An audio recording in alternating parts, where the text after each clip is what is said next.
이 세상에는 수많은 약이 존재합니다. 그 약들은 우연히 만들어진 것도 있고 오랜 연구 끝에 만들어진 것도 있습니다.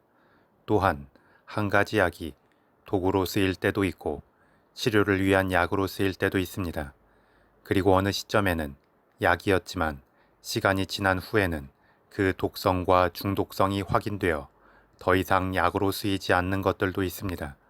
이처럼 약은 인간사와 더불어 많은 우여곡절을 가지고 발전해 왔고 지금도 계속 새로운 약의 개발을 위해 힘쓰고 있습니다.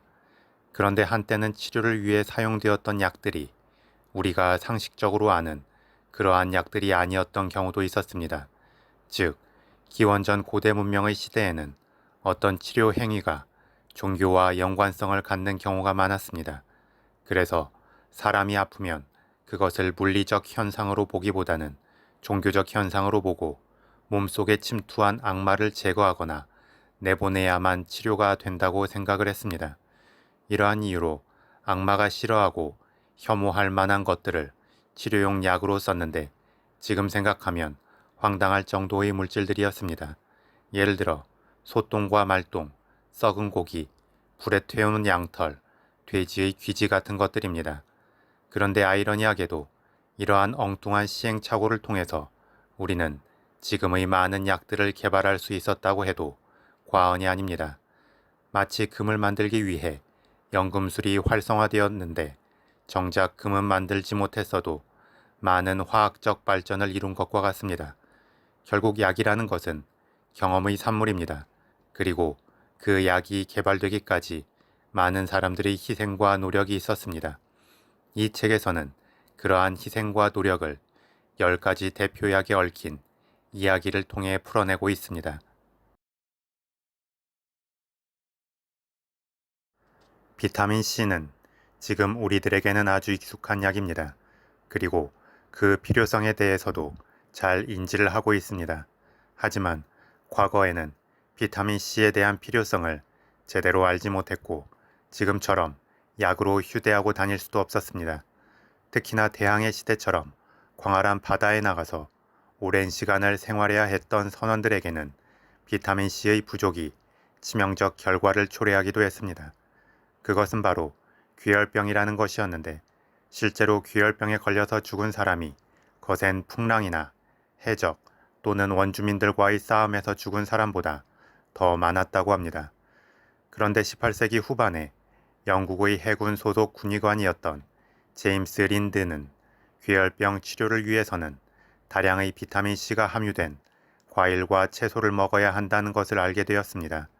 하지만 장기간의 항해 중에는 과일과 채소를 온전히 오랜 시간 보관할 수 없었습니다. 그래서 영국의 제임스 쿡 선장은 사우어크라우트라는 양배추 절임 음식을 싣고 항해를 시작했습니다. 그 덕분에 그 무렵 스페인이나 포르투갈에 비해 조금은 뒤처져 있던 영국이 안전하게 세계 일주에 성공했고 향후 세계 최고의 강대국이 되는데 발판을 마련할 수 있었습니다. 예전의 TV 다큐멘터리에서 고산지대에 사는 사람들도 비타민C의 섭취가 부족하다는 내용을 보았습니다. 높은 곳에 사는 사람들은 채소나 야채, 과일을 섭취하기가 어렵고 육류 위주의 식단이 많기 때문입니다. 그런데 이 비타민C의 해결에 큰 역할을 하는 것이 바로 차라고 합니다. 그래서 고산지대의 사람들은 이 차를 수시로 섭취해서 비타민C를 보충하는데 과거에는 이 차가 금보다도 더 귀하게 여겨지기도 했다고 합니다. 그만큼 이 비타민C의 존재는 생명을 지키는 데 필수 요소 중의 하나입니다. 그런데 만약 대항해 시대가 도래하여 식민지를 만들려는 서구 열강의 욕망이 없었다면 이 비타민C의 발견도 조금은 늦어지지 않았을까 하는 생각이 듭니다.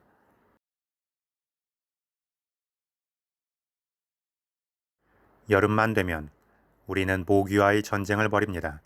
매년 같은 전쟁을 하고 있지만 매년 끝나지도 않고 끝날 것이라는 희망도 없습니다.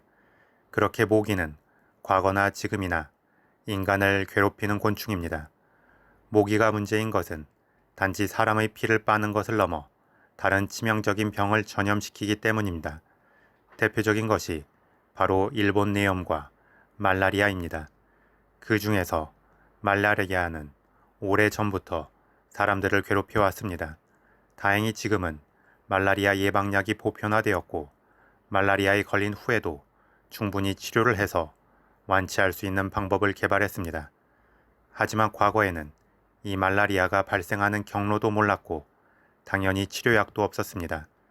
그 덕분에 많은 유명인들이 말라리아라는 질병 속에서 죽어갔습니다. 예를 들어 이집트의 투탕카멘이나 그리스의 알렉산더 대왕, 그리고 이탈리아의 단테와 많은 바티칸의 교황과 추기경들이 말라리아 때문에 죽었습니다. 이 말라리아를 치료할 수 있게 해준 약은 페루의 고산지대에서 자라는 키나 나무 껍질로 만들어진 퀴닌이라는 약이었습니다. 그런데 이 말라리아의 치료약을 적극적으로 찾아야겠다는 필요성을 가장 크게 느꼈던 사람들은 바로 바티칸의 사람들이었습니다.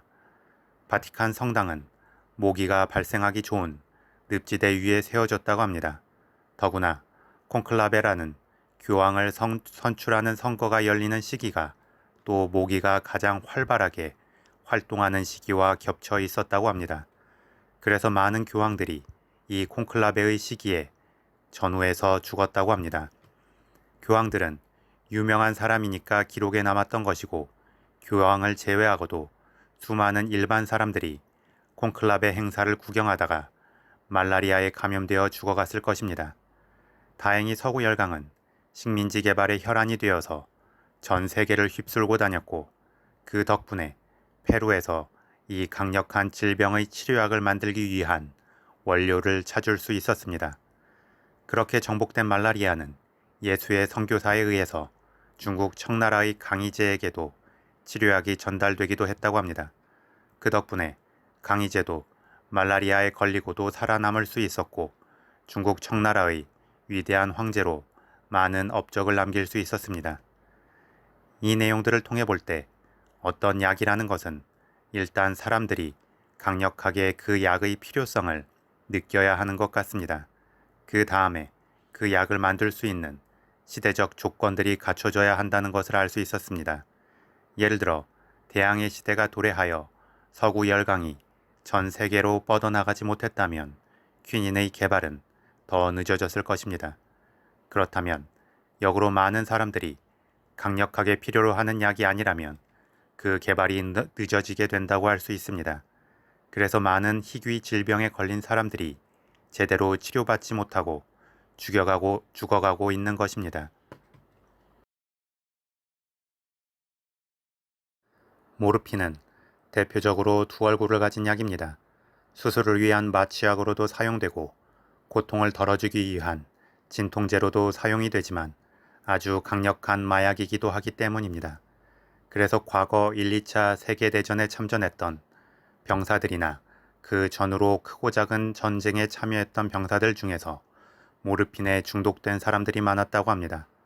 처음에는 전쟁 중에 발생한 부상의 고통을 덜기 위해서 모르핀을 사용했는데 그 뒤에는 금단 현상 때문에 계속 모르핀을 사용할 수밖에 없게 된 것입니다.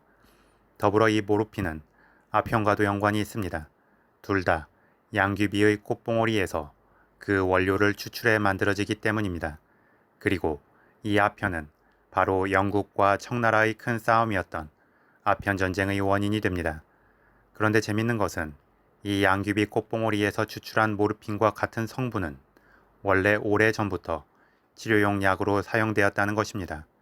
실제로 우리나라의 6.25 전쟁을 전후해서도 시골에서 이 양귀비 꽃봉오리를 통해 만들어진 모르핀 성분을 각종 두통이나 소화불량 등의 치료에 사용을 했습니다. 그래서 나이 드신 어르신들에게는 이 양귀비꽃이 낯설지가 않습니다. 하지만 지금은 양귀비꽃의 재배가 법적으로 금지되어 있습니다. 개인이 재배할 경우 손쉽게 마약을 제조해서 판매하거나 섭취할 수 있기 때문입니다.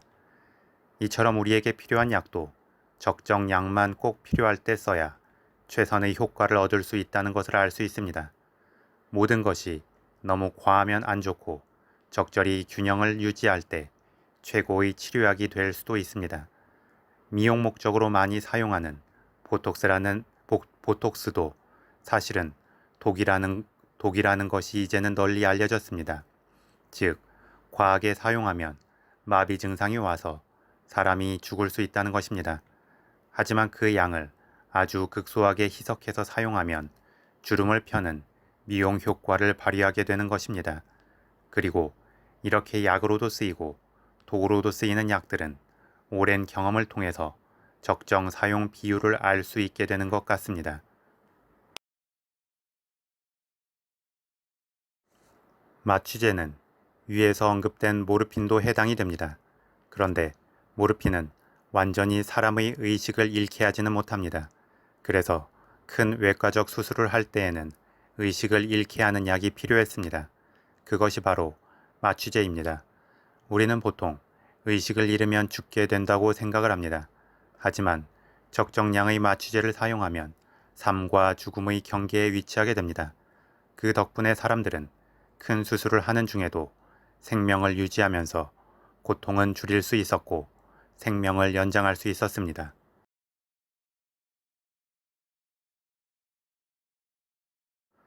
마취제와 더불어 중요한 것이 바로 소독약입니다. 병원에 가면 가장 많이 나는 냄새가 바로 이 소독약 냄새입니다. 만약 마취제만 존재했다면 수술을 하거나 어떤 질병 치료를 할 때 다른 세균 감염으로 인한 사망이 많아졌을 것입니다.